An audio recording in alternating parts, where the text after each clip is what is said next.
Garuda Express, an international courier service.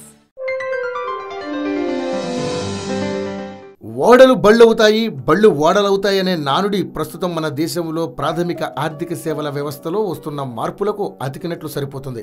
పెద్ద నోట్ల రద్దు ప్రభావం నుంచి కోలుకుని గట్టిగా నెల రోజులు కూడా కాకుండా మళ్లీ దేశంలో నగదు లభ్యత పూర్తిగా తగ్గిపోవడం, ఏటీఎంలోనే కాకుండా బ్యాంకుల్లోనూ నో క్యాష్ బోర్డులు పెడుతుండటం తెలిసిందే.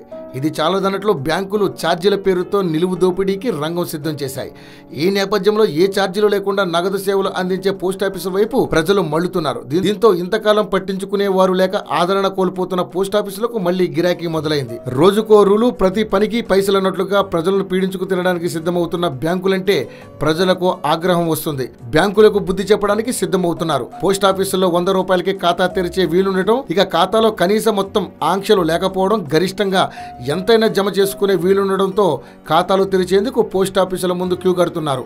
దీంతో తెలుగు రాష్ట్రాల్లో పోస్టాఫీసులన్నీ కిటకిటలాడిపోతున్నాయి. కేవలం ఫిబ్రవరి నుంచి ఇప్పటి వరకు 1,00,000 మంది ఖాతాలు తెరిచారట. ఎప్పటికైనా బ్యాంకులు మేలుకోకపోతే ప్రజలు మళ్లీ వాటి ముఖం కూడా చూడరని ప్రజలు హెచ్చరిస్తున్నారు.